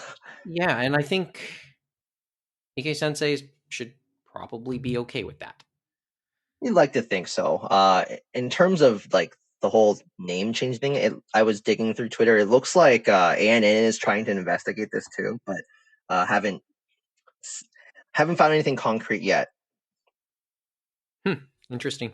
But this is a case of marketing working. This is how marketing can work sometimes. In a good way, I suppose. I just don't know. Yeah. Hey, maybe not my thing, but who am I to argue with what the customers want in this case? And it sounds like people who are making the purchase are finding it worthwhile anyway. But I just don't know what else to say about it myself. Very worthwhile. Yeah. Strongly recommend reading this. Mm-hmm. It's you'll have a fun time. Yeah, I think so. Yeah, if nothing else, and there's a market that it's just that's worth repeating constantly. It may not be for a lot of people, but there is a market. I don't read BL, and I bought. Yeah. Exactly. Well, and so imagine those who do. Keep me informed as to how it's performing on the charts. Well, it's now currently ranked. Well, I think as of yesterday, it was ranked number 5. Mm-hmm. Well, there isn't really much else to add about Dick Fight Island. It's, I mean, as I said, it's sometimes we've known there's a market for years. So the fact that that BL title could be there, why wouldn't it be? And we know, as you said, it's done well for media blasters. We know it did well for digital manga and stuff like that, even though I know I'm not sure if they're still alive, to say the least. So at least Sublime is still trucking along, right? Mm-hmm. Okay, so that's pretty much the bullets. So before we go tonight, let's look through the anime community calendar. Well, with all the things that are getting canceled this summer here in Toronto, there is still something that will happen, and albeit online. Hey, another Japanese film festival in Toronto, the Toronto Japanese Film Festival, more specifically, being put on through the JCCC, begins on Saturday, June the 5th. Tickets are an all-access online film pass, as they call it, is now on sale if you're willing to pony up roughly $100 Canadian, and I think it's only available really in Ontario anyway. But looking at the list of movies, I've heard of a few of these movies. Angry Rice Wives, I know, is amongst them. I remember reading a basic review of that. I'm just looking through some of these movies. Anything here that catches your attention? Just one title. We'll put up a link to the film festival page on the JCCC website, but anyone who wants to throw a thought? Because, Kevin, I know sometimes you've gone to see movies at the film festival, and Mo is a general film festival junkie, but albeit on the TIFF side. I know one of you mentioned Yowamushi Pedal up the road earlier. Yes. That's mentioned. And for reference, all movies will come online at the beginning of the festival, and from the moment anybody decides to hit the play button, they have 48 hours to watch it through.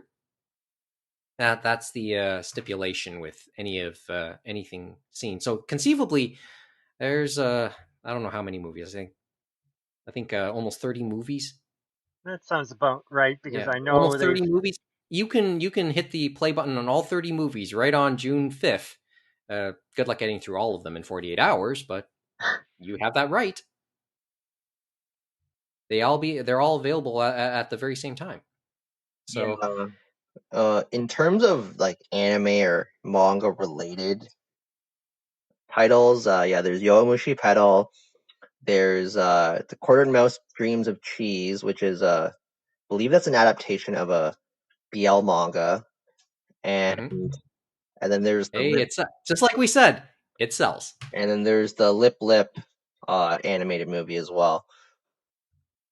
Mm-hmm. Yeah, from time to time, I know they have some interesting adaptations of either anime or manga live action or even animated there at the JCCC Film Festival. I know Anime North will sometimes sponsor a film every year because I remember once I saw one that they sponsored. It was Giovanni's Island, that anime. I think they sponsored the live action Kenshins when they showed them there. Yeah, and that was an interesting one because I don't think Giovanni's Island has ever been licensed over here for North America. And it was a very interesting anime movie by Production IG about the Kuril Islands and stuff like that after World War II and stuff like that. Mm-hmm. If you were a TIFF fan and saw Under the Open Sky or missed that chance, you'll have another chance here. That's been scheduled for the online film festival. And yeah, there's this hope that they'll do some sort of follow-up in October, where limited in person as well. Also, a couple documentaries on sumo and the Paralympics I'm seeing listed here. They're all of interest. I mean, there's a few titles that would have my attention. I think the one that catches me is I think it looks like it's called School Meals Time Final Battle. And just on that title alone. Yeah, as someone who experienced middle school Japanese school lunches for about a year, I'd be curious as to what this movie's like. It does seem like it is a comedy, which I would really hope with that title. So I might give that one a look at.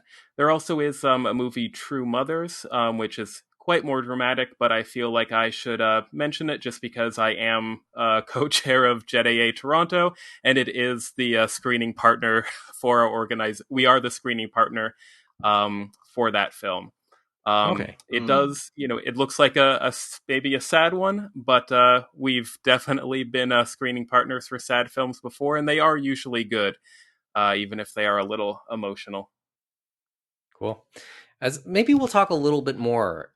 I know we'll be on the air again when this festival is going on, and I'm pretty sure we'll bring it up at least one more time before it ends.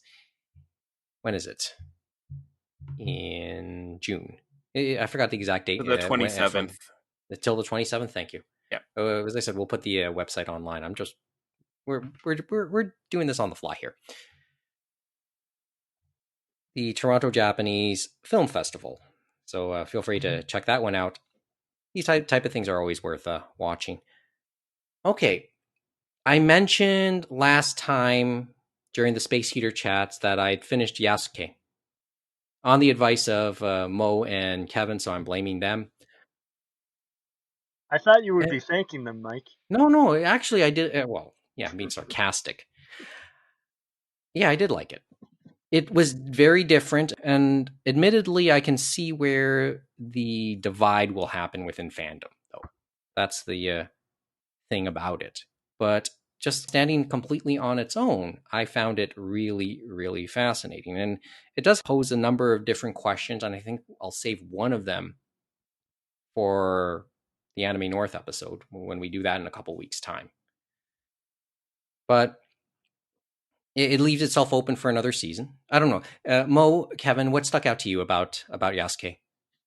Say it again, because then maybe I can lay off of it. The magic was pretty good, plus the mechs and the fighting overall. Yeah, I mean, I had no issue that they obviously took their own creative license into what's known about Yasuke's history. Myself, I didn't have an issue with that because in the end, it's just based on, but not really. It's not meant to be biographical by any means. Love the robot guy.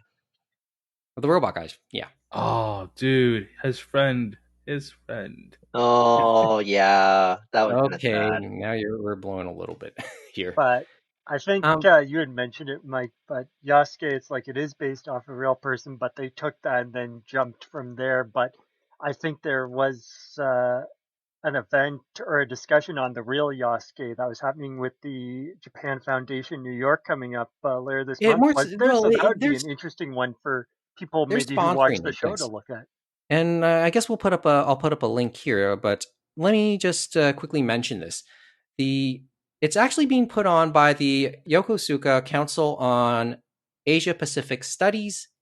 It'll happen on, well, this Monday night on the 17th local time, but if you're talking Japan time, because it'll be done in Japan, 10 a.m. Japan time on the following day on Tuesday the 18th. Let me just try and call up the information right now. Because yes, there is a link on the Japan Foundation New York website. Oh, and that's how you found out. Okay, That's how I found out about it.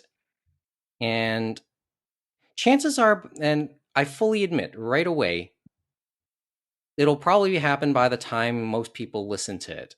But it is set for Monday night at 9 p.m. Eastern Time, entitled Yasuke, the African Who Became a Samurai. And they've already stated that this will be quote unquote off the record. So it's not going to be recorded. This will be a one-time event. So you have to see it live or you won't at all. So we'll just put it already in the Twitter notes. We'll put up a link and we'll try and get this up as fast as we can. But if you get the chance to watch it, it sounds like a interesting, fascinating discussion, and maybe we can learn more about who the real Yasuke was in all of this. As I said, at best, this is speculative because all of, like, if you know the history, Yasuke was one of Oda Nobunaga's men, stayed with him right up until the end. Stayed up when Nobunaga lost and was forced to commit seppuku. Yasuke joined up with his son against Mitsuhide, the samurai who betrayed him. They lost again, and then but Yasuke wasn't killed. He was apparently turned over to, I think, the Portuguese missionaries that originally enslaved him, and that's it. That's all the known record of Yasuke.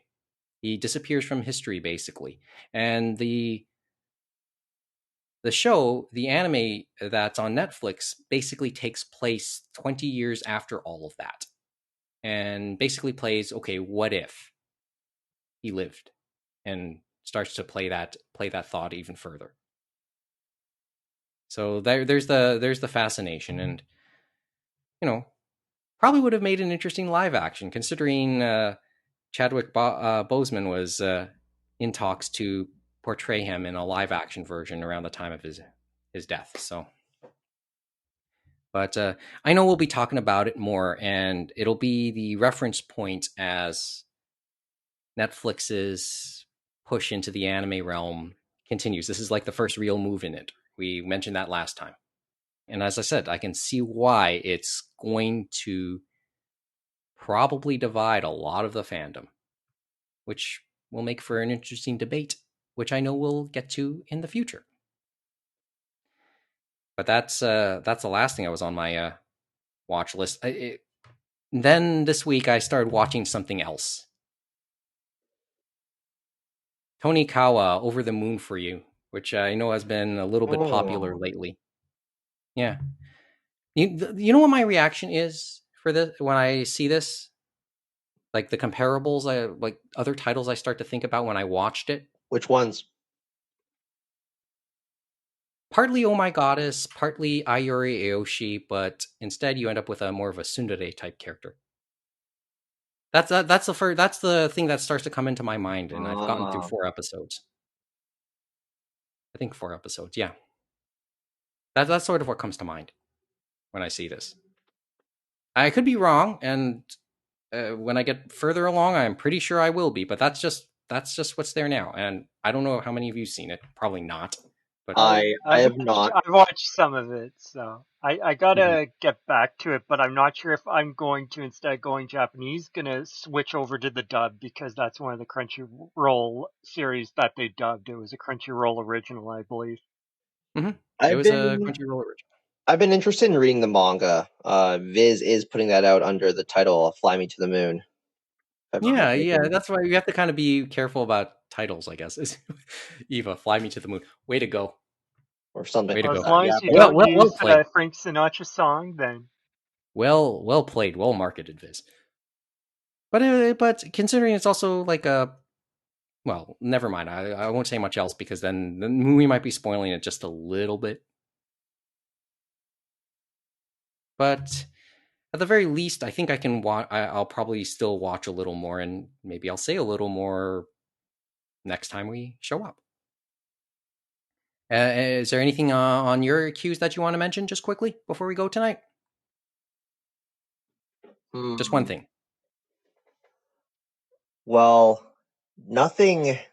Well, I was reading Dick Fight Island today, but one thing that James brought to my attention before the podcast started is that on this coming Tuesday on the 18th, Kodansha will be publishing the last 11 volumes of the original Drops of God manga. So that first series will be complete at last, legally speaking, in English. So I need to now make my plan on how I'm going to read this. Granted, it's still not the complete story because the marriage Drops of God final arc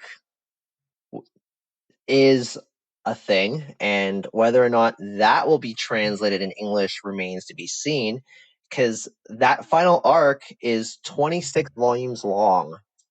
Yo. Yeah. Okay. So, but I'm gonna have to talk to my other Drops of God loving friends, and we're gonna have to try and plan something out. Mm-hmm. Others, or you just want to end it off, guys? I mean, we do have Anime North to think about in a couple weeks, right? This is our last episode before we do that. I'm kind of looking forward to that.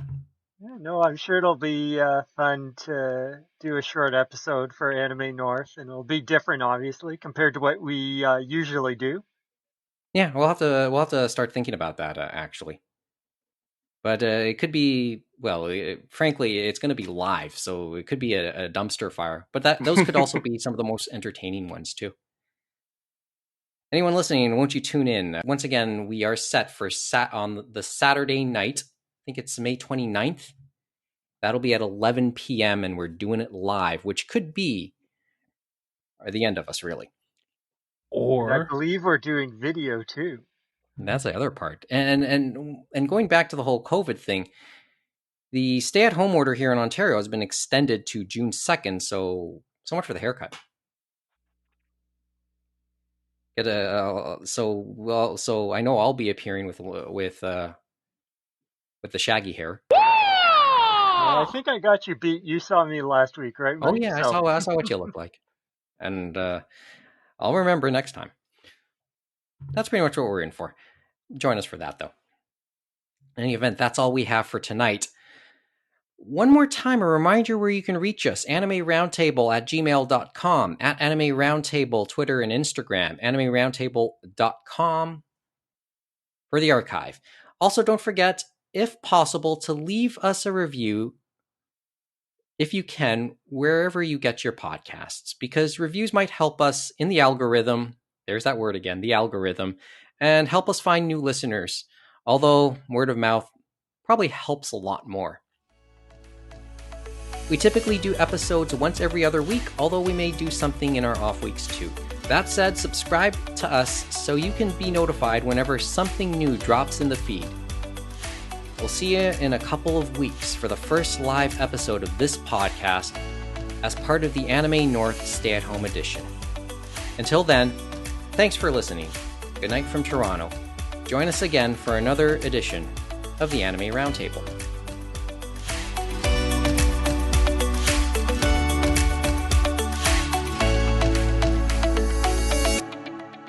I'm just going to have to think of a better way to have ended that. we forgot to have Kevin mention how many stars we were supposed to give. Yeah, oh well. Or This I was just like tell people to buy Dick Fight Island again. Oh, jeez. How many stars was Dick Fight Island again? I forget.